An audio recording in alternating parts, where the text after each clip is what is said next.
Então, acendeu a lâmpada no painel do seu carro, você ficou curioso e resolveu fazer uma pesquisa na internet e levou até o seu mecânico para ver o que ele achava.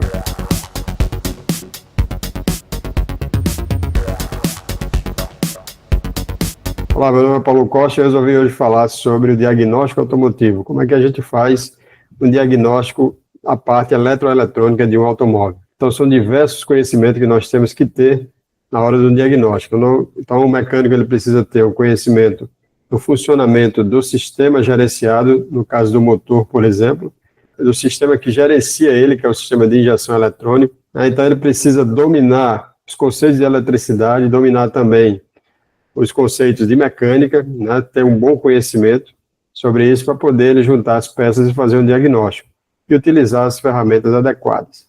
Ok? Então, quais são os passos que nós seguimos no momento do diagnóstico? Então, eu resolvi fazer esse vídeo para que pudesse ficar de forma mais didática, para que a pessoa pudesse entender, né, principalmente o proprietário de veículo, mas também isso também vai servir para aqueles que querem entrar na área automotiva como profissionais, para poder entender, ter uma noção melhor de como nós fazemos um diagnóstico.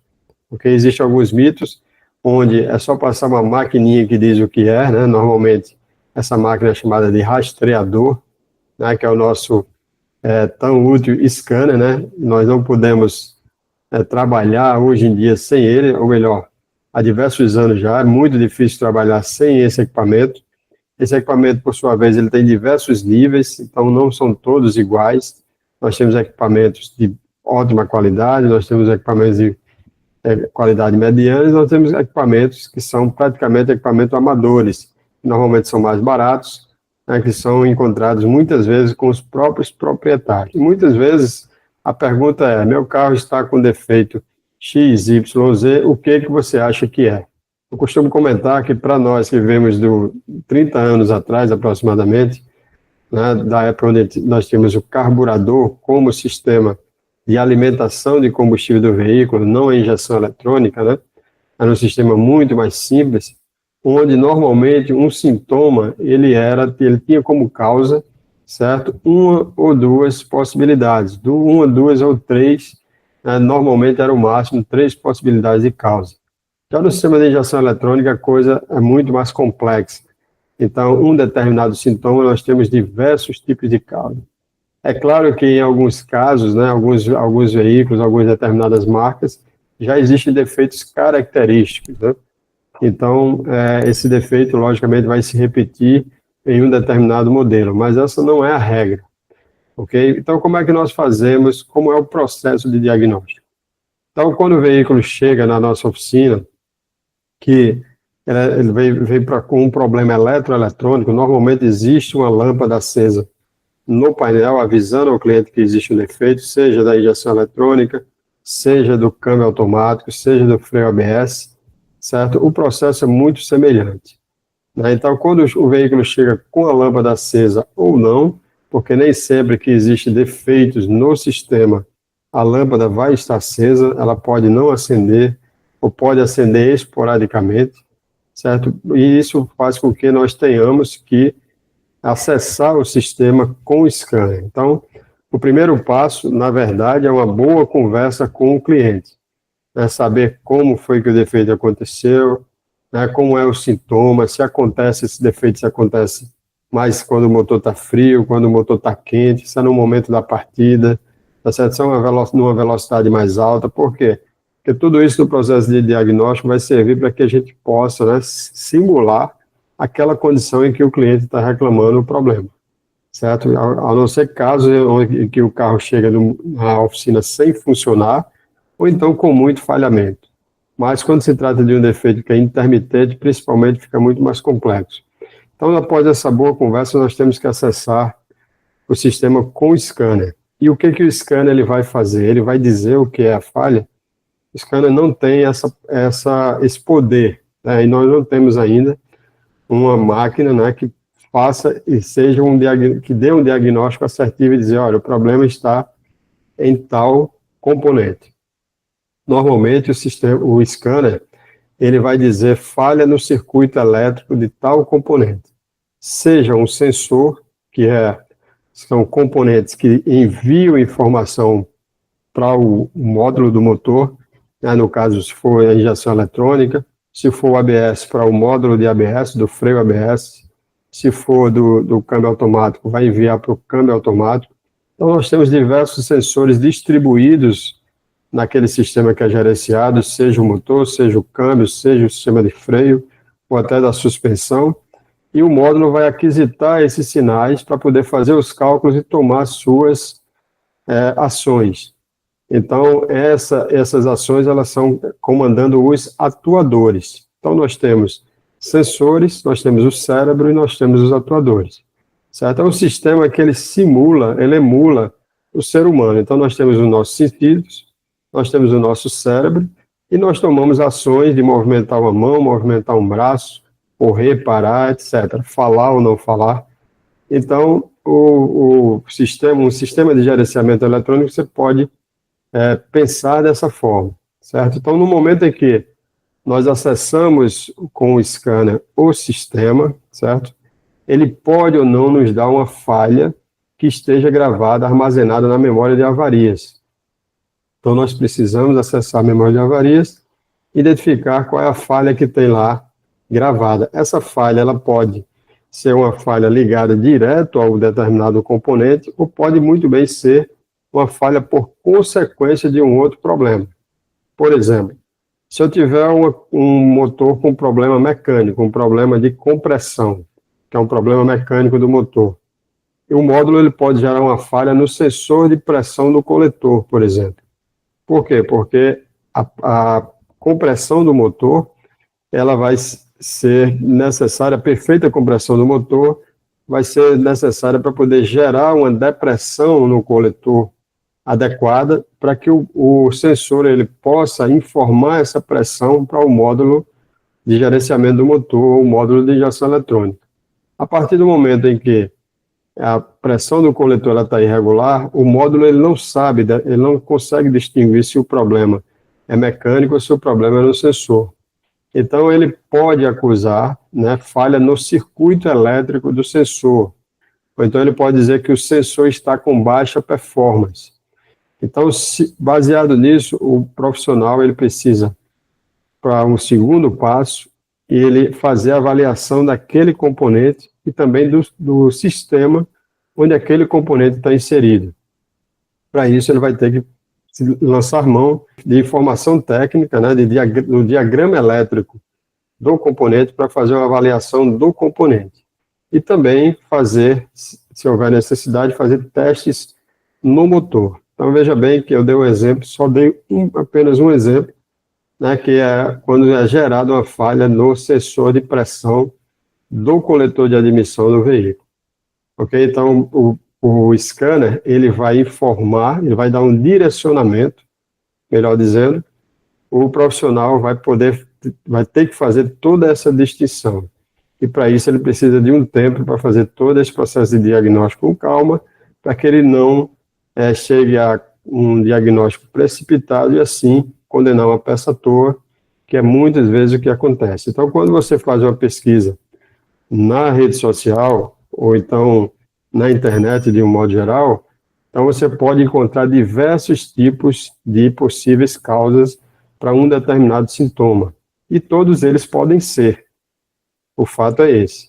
Então, cabe ao profissional fazer toda a avaliação para poder distinguir, né, o que ele realmente, onde está realmente o indicativo do problema, utilizando o scanner, utilizando o diagrama elétrico, utilizando o seu conhecimento das estratégias de funcionamento do sistema. Então, nós temos diversas variações de funcionamento, onde o módulo, aquisitando essas informações de entrada dos sensores, ele vai poder comandar os atuadores e, assim, né, poder fazer o controle ótimo do motor, do funcionamento daquele sistema.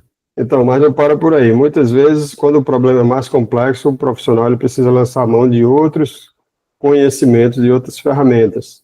É aí onde vai, além do scanner automotivo, além da informação técnica, certo? Além dele dominar essas ferramentas para poder fazer o seu diagnóstico, ele vai poder ter que lançar mão também da avaliação com osciloscópio. Então, o osciloscópio é um equipamento que ele dá as informações por imagem, Então, o profissional ele consegue fazer através da imagem de um sinal elétrico, porque ele consegue fazer uma avaliação mais aprofundada daquele componente ou daquele sistema, né? Então, para isso, o profissional ele precisa ter uma formação mais avançada para poder lançar mão desse recurso, certo? Então, esse recurso, logicamente, ele vai entrar, na maioria das vezes, em problemas mais complexos, apesar de que a gente também usa em problemas mais simples, porque ele também acelera o processo. Mas não é por acelerar o processo, não é que ele fica mais fácil, certo? Não é que seja mais fácil profissional, para o profissional, melhor dizendo.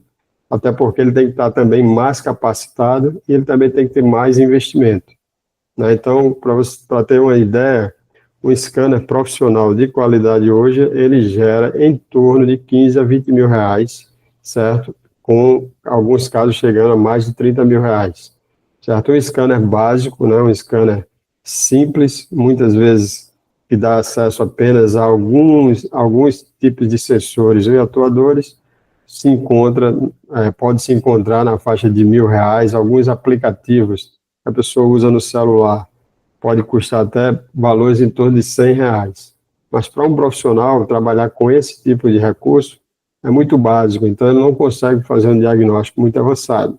Então, alguns profissionais, o objetivo dele também não é adentrar muito nesse diagnóstico avançado, então ele tem, logicamente, ferramentas mais básicas, né? Mas para aquele profissional que ele precisa de fazer diagnóstico avançado e realmente, né, entregar para o cliente um diagnóstico preciso, então ele tem que lançar mão de um bom scanner, né? Ele tem que adquirir, melhor dizendo, um bom scanner, as informações técnicas daquele sistema, o osciloscópio, muitas vezes, se faz necessária a aplicação, certo? Em cima disso, né, com mais popularidade, nós começamos a ter, a partir dos anos 2010 aproximadamente, os veículos com rede de comunicação. Então, todos os veículos hoje trabalham em rede. Então, isso quer dizer o quê? Que os módulos, os diversos módulos que tem no veículo, alguns veículos têm 8 módulos, alguns têm 12 módulos, alguns chegam a ter mais de 100 módulos, dependendo, né, lógico, da carga tecnológica desse veículo. Mas, em média, um veículo hoje comum, ele tem entre 10 a 20 módulos, certo? Facilmente. Então, essa rede de comunicação tornou o diagnóstico um pouco mais complexo. Por quê? Porque agora a informação que um módulo de injeção utiliza, muitas vezes ela vai estar lá no módulo de ABS, certo? Então, essa informação, ela trafega, muitas vezes, por diversos módulos, para poder chegar no módulo de injeção eletrônica, por exemplo. Então, nesse caso específico, né, mais comum é a velocidade do veículo. Então, o módulo do ABS, ele detém essa informação. Então, agora o que ele vai fazer? Ele vai pegar essa informação, ele vai utilizar essa informação e vai distribuir na rede de computadores para quem precisar essa informação. Então, quem precisar vai utilizar essa informação que vai vir lá do computador, vamos falar de uma forma mais popular, o computador que controla o ABS. Então, essa informação ela vai trafegar através de fios e ela vai circular muitas vezes por diversos sistemas. Então, na hora que o módulo do motor ou o módulo do câmbio ele sente falta do sinal do ABS, o profissional, na hora que começa a apresentar problemas, o profissional vai precisar saber fazer todo esse percurso de avaliação por onde trafega esse sinal, né, e ter o conhecimento para fazer os testes necessários para saber se a falha está realmente no módulo do ABS, se a falha está em algum sensor do sistema ABS ou se está em algum dos módulos que está impedindo que essa informação chegue lá no módulo do motor, por exemplo, certo? Então, por isso que com a rede de comunicação ficou mais complexo o diagnóstico muitas vezes. E daí, mais uma vez, o profissional precisa ter essa informação que é para poder ele fazer o processo de diagnóstico, porque daí ele vai continuar utilizando também o scanner automotivo, como eu falei lá atrás. Primeiro ele vai ter que ter uma boa conversa com o cliente, saber como acontece esse problema, né? Depois ele vai precisar acessar os sistemas com o scanner, né, ter o diagrama elétrico de cada sistema, para poder, o diagrama elétrico vai funcionar, por exemplo, como uma planta baixa para os bombeiros. Então, quando o bombeiro chega para fazer, né, chega num prédio e tem um incêndio, ele precisa de saber, conhecer quais são, né, os setores que tem naquele prédio ali. Então, o diagrama elétrico, ele funciona analogamente com esse tipo de planta baixa. Ele precisa também de ter a topologia da rede, que vai mostrar quais são os módulos que estão envolvidos naquela rede ou nas redes, porque um veículo facilmente ele vai ter 3, 4 redes ou mais, certo? E daí poder começar a fazer o seu diagnóstico, tá certo? Começar a raciocinar baseado também no conhecimento, porque só o ferramental não resolve. Então é o ferramental mais a capacitação do profissional, certo? Então por isso que o perfil do profissional, né, para trabalhar com os tipos de veículos que nós temos no mercado de aproximadamente 10 anos para cá, ele muda, né, bastante, porque ele vai ter que ter domínio de mecânica, ele vai ter que ter domínio de eletricidade, eletroeletrônica automotiva e, além do mais, dominar esse ferramental, né, que também é bastante sofisticado. Então, é assim que a coisa funciona, né, no dia a dia para um profissional. Qual é a outra forma de se trabalhar que, infelizmente, muitas vezes acontece por aí? Substituição de peças aleatoriamente. Então, muitas vezes não se é feita uma avaliação correta, né, com profissionalismo, com técnica, e aí se faz a opção, né, como na moda antiga, substituir peças aleatoriamente, e aí vamos para a sorte, né? Ou então, se o profissional já tem uma experiência em um determinado carro, ele repete no outro.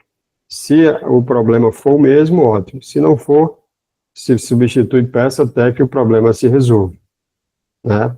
Então, isso é um fato que acontece, infelizmente. Por isso que, na hora de que seu carro, principalmente seu carro é um carro moderno, né, com sistemas modernos, né, veículos normalmente de 2010 para cá, é bom que você faça uma pesquisa antes, né, para um bom profissional, né, buscar um bom profissional para que você possa ter a certeza que ele vai usar todos esses recursos que eu citei e fazer um diagnóstico com calma, tá certo? Com a calma necessária, com o tempo necessário. Por isso que nós, né, em determinadas condições, a gente não tem condições de marcar horário, certo? Por quê? Porque é diferente de a gente fazer um diagnóstico em um sistema, principalmente se a falha é intermitente, certo? Diferente de marcar com um cliente uma revisão. Então, uma revisão no sistema de injeção eletrônica, eu sei que eu vou fazer em 2 horas, 2 horas e meia. Então, eu posso marcar horário. Mas um diagnóstico que muitas vezes vai envolver sistemas, o conhecimento e ferramentas mais complexas, a gente não tem como marcar a hora porque eu preciso de uma avaliação mais precisa para poder chegar a um diagnóstico assertivo. Ok? Bom, então era isso. Eu teria muito mais para falar, mas para o vídeo não ficar muito longo, então a gente resolveu sintetizar para que você possa ter uma noção melhor de como é feito o diagnóstico. Então, nenhum equipamento, por enquanto, ele tem essa condição de ser assertivo, você acessar com o scanner o sistema, ele dizer o que é e a gente vai lá e substitui a peça. Isso pode acontecer? Pode acontecer. É o procedimento correto? Não é o procedimento correto. Por quê? Porque isso leva à substituição de peças precipitada e, consequentemente, gasto para o cliente. Muitas vezes, você, caso você seja o cliente, você não tem como saber disso, né? Então, porque serviço, de fato, é uma relação de confiança. Então, se eu estou dizendo a você uma coisa, você precisa confiar em mim, né? Você vai confiar. Se o seu problema for resolvido, né, e mesmo que tenha sido substituído várias peças, né, você não vai ter como julgar isso. Você precisa confiar. Existem casos em que o seu veículo chega na oficina e ele tem mais de um defeito e para isso é necessário substituir 2, 3 ou 4 peças, existe também, certo? Por isso que eu citei anteriormente, serviço é uma relação de confiança. Então, precisa muito, é necessário que você saiba é exatamente quem está trabalhando no seu veículo. Existem muitos profissionais por aí, eu acredito que a grande maioria é bem intencionada, quer fazer um trabalho da forma correta, mas como em qualquer profissão também, existe aquelas pessoas que estão interessadas apenas em faturar, porque isso também a gente não pode negar, porque e também não é nenhuma novidade, porque existe em toda profissão, em todo lugar. Ok? Então, eu espero que esse vídeo tenha ajudado tanto para você, proprietário de veículo, para que você saiba que a gente não pode dar um diagnóstico sem fazer uma avaliação. Se a gente sempre precisa fazer uma avaliação, o máximo que a gente pode fazer é dar uma direção, tá certo? E também para você que está entrando agora na área automotiva, certo? E está tentando, né, juntar as peças e saber aí como é que funciona o nosso setor. Ok, pessoal? Então, espero que esse vídeo tenha ajudado. Até o próximo vídeo.